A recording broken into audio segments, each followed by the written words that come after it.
तो अगर तुम लोगों ने मेरा पिछला वीडियो देखा था जहां मैंने इबुकी के पॉसिबल एक्सप्रेशंस की थ्योरी डिस्कस की थी, तो ईयर 3 वॉल्यूम 4 का ट्रायल रीडिंग पढ़ने के बाद शायद तुम लोग को भी वही फीलिंग आ रही होगा जो मुझे आया था, क्योंकि ऑनेस्टली अब सिचुएशन पहली बार जेन्युइनली उस डायरेक्शन में जा रही है जहां इबुकी रियल डेंजर में लग रही है। तो ट्रायल रीडिंग की शुरुआत उसके मोनोलॉग से होती है और वहीं से टोन इंस्टेंटली चेंज हो जाता है, क्योंकि जिस तरह वर्ड सैक्रिफाइस यूज होता है वो सिंपल एक्सप्रेशन से ज्यादा डीपर इम्प्लीकेशन क्रिएट करता है। एंड क्लासरूम ऑफ लाइट का पैटर्न हम जानते हैं, यहाँ चीजें कभी डायरेक्ट होती ही नहीं है। किनुगासा से कभी इतना स्ट्रेट फॉरवर्ड सेटअप नहीं देते हैं कि पहले से सीन से कंक्लूजन निकाल लिया जाए। इसलिए चाहे अभी सब कुछ इबुकी के अगेंस्ट पॉइंट कर रहा हो, फिर भी ये मान ले रहा कि केस ऑलरेडी क्लोज है, जल्दी होगा, क्योंकि जितना क्लियर हिंट्स मिल रहा है उतना ही जगह हिडन ट्विस्ट और कंफ्यूजन के लिए भी बचा हुआ है। और यही रीजन है कि ये सिर्फ एक एक्सपल्शन सेटअप नहीं लगता, बल्कि एक ऐसे एग्जाम का शुरुआत लगता है जहां हर चीज को डाउट की नजर से देखना पड़ेगा। So without wasting time let's begin. तो चलो देखते हैं बारी बारी से कि ट्रायल रीडिंग में हुआ क्या है। शुरुआत होता है ट्रायल रीडिंग का इबुकी के मोनोलॉग से और वहीं से टोन इंस्टेंटली चेंज हो जाता है, क्योंकि इबुकी नॉर्मली उन कैरेक्टर्स में से नहीं है जो फ्यूचर को लेकर इमोशनल या होपलेस हो जाए, लेकिन यहीं वो अपने अंदर ही अंदर एक ऐसी रियलिटी को एक्सेप्ट करती हुई लगती है जहाँ शायद उसका एंड ज्यादा दूर नहीं है। और सबसे इंटरेस्टिंग चीज ये है कि उसे ये सिचुएशन कम्प्लीटली अनएक्सपेक्टेड नहीं लग रही थी। ऐसा फील हो रहा था जैसे उसे पहले से ही अंदाजा है कि एक न एक दिन वो पॉइंट जरूर आएगा जहाँ वो कीप अप नहीं कर पाएगी। और अगर हम रुइन की क्लास को देखें तो इबुकी का रोल हमेशा एक फ्रंट लाइन फाइटर जैसा रहा है, लेकिन स्ट्रेटजी के लेवल पर रुइन यूजुअली उन लोगों को प्रायोरिटाइज करता है जो लॉन्ग टर्म प्लान्स में ज़्यादा यूजफुल हो। और यहीं से उसका सेक्रीफाइस वर्ड यूज़ करना इंपॉर्टेंट हो जाता है, क्योंकि एक्सपेल्ड होना और सेक्रीफाइस होना सेम चीज़ नहीं होती है। सेक्रीफाइस का मतलब होता है कि किसी पॉइंट पर एक कॉन्शियस डिसीजन लिया गया, किसी एक को चूज किया गया और किसी दूसरे को छोड़ दिया गया। और नेचुरली यही से सस्पेशन रुइन की तरफ शिफ्ट होता है। क्या रुइन ने किसी और को प्रोटेक्ट करने के लिए इबुकी को इमोशनली साइडलाइन कर दिया, या फिर सर्वाइवल का प्रेशर में लॉयल्टी से ज्यादा इंपॉर्टेंट कुछ और हो गया, या फिर ये सब कुछ एक सेटअप है जिससे फ्यूचर ट्विस्ट और भी अनप्रेडिक्टेबल बन जाए। लेकिन इसी हेवी एटमोस्फेयर के बीच सडनली सीन का टोन शिफ्ट होता है। इबुकी जो शायद अपना लास्ट मोमेंट्स के करीब है, उसकी फाइनल विश कुछ अनएक्सपेक्टेड होती है और वो होती है एनकोजी को पंच करना। और इंटरेस्टिंग बात यह है कि ये सिर्फ फ्रस्ट्रेशन नहीं लगता, वो क्लियरली समझती है कि नॉर्मल कंडीशंस में वो एनकोजी को टच भी नहीं कर सकती। सरप्राइज अटैक का चांस नहीं है और डायरेक्ट कन्फ्रंटेशन तो लगभग इम्पॉसिबल है। इसलिए वो एक अनयूजुअल रिक्वेस्ट करती है परमिशन की एंड एक लास्ट पंच। और सरप्राइजिंगली एनकोजी मना नहीं करता। ये मोमेंट काफी स्ट्रेंज फील होता है, क्योंकि एनकोजी नॉर्मली ऐसे इमोशनल या अननेसेसरी रिक्वेस्ट को एंटरटेन नहीं करता, स्पेशली जब सिचुएशन ऑलरेडी टेंस हो। तो उसका एक्सेप्ट करना नेचुरली क्वेश्चन रेज करता है, क्या ये सिंपैथी थी, क्या कोई हिडन इंटेंशन था, या फिर बस एक फाइनल क्लोजर देना था। और फिर इबुकी अपनी पूरी स्ट्रेंथ से पंच करती है और यहीं पे उसका मोनोलॉग खत्म हो जाता है। हमें नहीं पता पंच कनेक्ट हुआ या नहीं हुआ, हमें नहीं पता एक्सप्लोजन एक्चुअली हुआ है या नहीं हुआ, और शायद यही किनुगासा सेंसे चाहते हैं, क्योंकि अब सिचुएशन सिंपल नहीं लग रही है। एक साइड पे क्लियर हिंट्स है और दूसरी साइड पे हिस्ट्री ये कहती है कि जब चीजें ज्यादा ऑब्वियस लगने लगती है तो वहीं पर सबसे ज्यादा ट्विस्ट छिपा होता है। अब बात करते हैं चैप्टर 1 में क्या हुआ है। चैप्टर 1 का इंट्रो एक इंपॉर्टेंट स्टेप रिवील करता है जो पूरे एग्जाम के स्ट्रक्चर को और क्लियर करता है। जो अब तक स्टूडेंट्स ने फेस किया था वो एक्चुअली कंप्लीट एग्जाम नहीं था, बल्कि उसका सिर्फ फर्स्ट हाफ था। और इससे एक चीज ऑलमोस्ट कंफर्म हो जाती है कि आइलैंड एग्जाम यही एंड होने वाला नहीं है, बल्कि इसका एक प्रॉपर नेक्स्ट फेज भी स्टार्ट होने वाला है। मतलब जो सिचुएशन अब तक समझी जा रही थी कि एग्जाम ग्रेजुअली क्लोज हो रहा है, रियलिटी उसके उल्टा डायरेक्शन में जा रही है। और जैसे ही ये रियलाइजेशन आता है वैसे वैसे ओवरऑल एटमोस्फेयर और हेवी होता जाता है। स्टूडेंट्स पे ऑलरेडी जो प्रेशर था कम होने की जगह और भी ज्यादा बढ़ जाता है, क्योंकि अब ये सिर्फ एक सिंगल स्टेज का टेस्ट नहीं रहा, बल्कि एक कंटिन्यूसली एक्सपेंडिंग सिस्टम बन चुका है जहां हर नेक्स्ट फेज पहले से ज्यादा कॉम्प्लेक्स और मेंटली ट्रेनिंग हो जा रहा है। और इसी वजह से आइलैंड एग्जाम का स्केल अब क्लियरली एस्केलेट होता हुआ फील होता है। आइए हम देखते हैं चैप्टर 1 का इंट्रो क्लियर होने के बाद अब एग्जाम का एक्चुअल स्ट्रक्चर सामने आता है और यहीं से पता चलता है कि ये सिर्फ नॉर्मल कंपटीशन नहीं है। सबसे पहले स्टूडेंट्स को ग्रुप्स में डिवाइड किया गया है। टोटल 10 ग्रुप्स बनाए गए हैं जहां हर ग्रुप में डिफरेंट क्लासेस के स्टूडेंट्स को मिक्स किया जाएगा।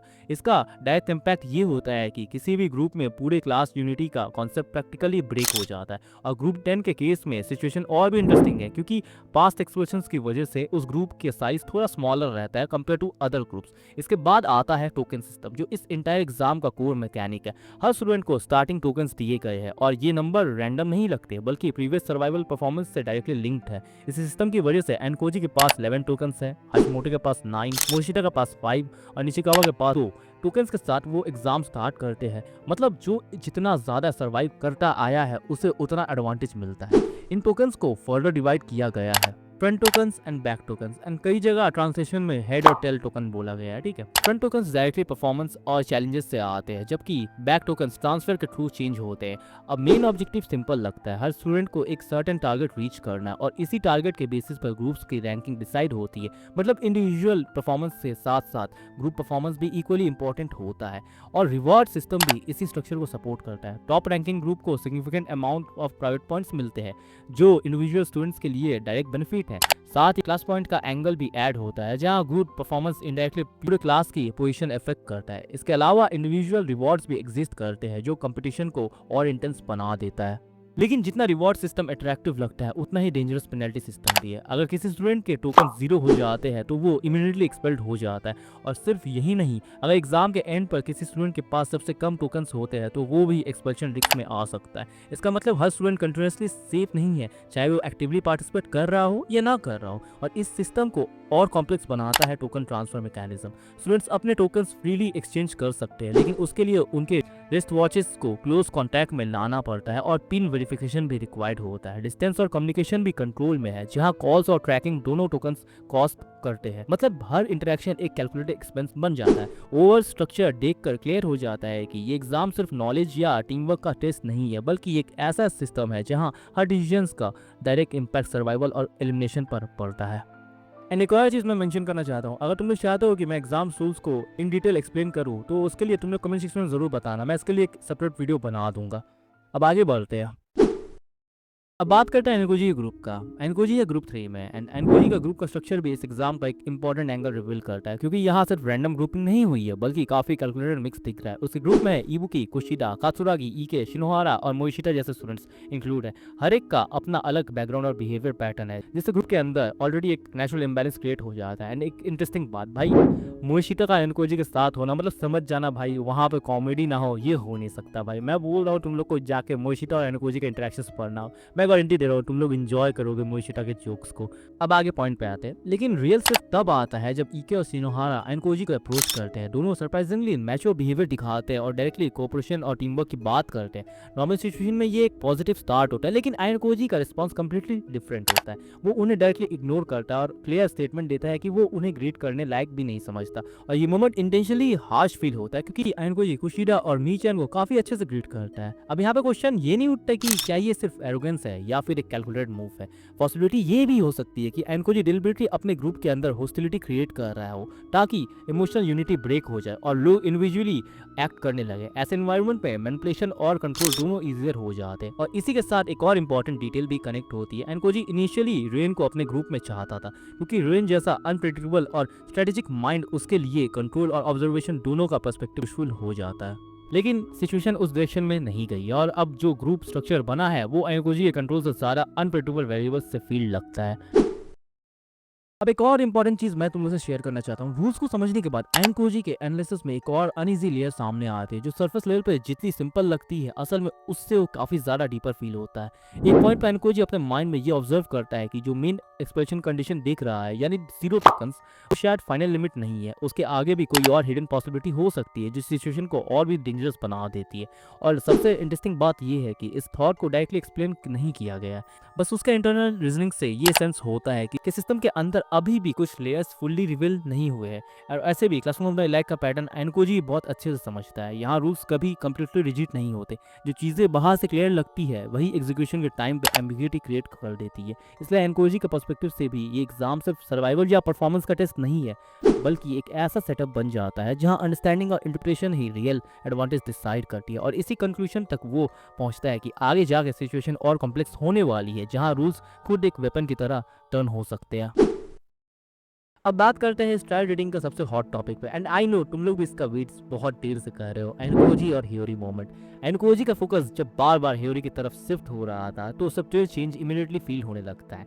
वो रिपीटेडली उसे ढूंढने की कोशिश कर रहा था, लेकिन हर बार वो उसके डिसीजन से थोड़ा लेट या मिस हो जा रहा था। ये चीज नॉर्मली उसके बिहेवियर का पार्ट नहीं होती है, क्योंकि एनकोजी यूजुअली लोगों को लेके इमोशनली रिएक्टिव नहीं होता। लेकिन यहाँ सिचुएशन थोड़ा डिफरेंट लगता है, क्योंकि उसके अंदर एक अनकंफर्टेबल सा फीलिंग डेवलप होता है जो वो खुद भी भी क्लियरली समझ नहीं पा रहा है और यही चीज अनयूजुअल है क्योंकि आयनकोजी जैसे पर्सन के लिए कंफ्यूजन या इमोशनल डिस्टर्बेंस नेचुरली रियर होता है। इस मोमेंट में वो अपने आप को एनालाइज करता है और के केस से कंपैरिजन करता है, जैसे वो इंटरनली ट्राई कर रहा हो समझने की ये फीलिंग्स वही पैटर्न है या उससे कुछ डिफरेंट है। और इसी थॉट प्रोसेस के बीच एक लाइन आती है कि जब एग्जाम खत्म हो जाएगा और वो लोग शिप में रिटर्न करेंगे तब ह्यूरी से उसकी बात हो जाएगी। ये लाइन सिंपल लग सकती है लेकिन इसका टाइमिंग और कंटेक्स्ट उससे स्लाइटली अनसेटलिंग बना देता है, क्योंकि हम जानते हैं जब भी कोई इंटरेक्शन फ्यूचर में डिलिबरेटली शिफ्ट की जाती है तो अक्सर वो मोमेंट्स इजीली फुलफिल नहीं होते या अनएक्सपेक्टेड टर्न ले लेते हैं। और इसी वजह से फैंडम के अंदर भी एक सबटेल नर्वसनेस है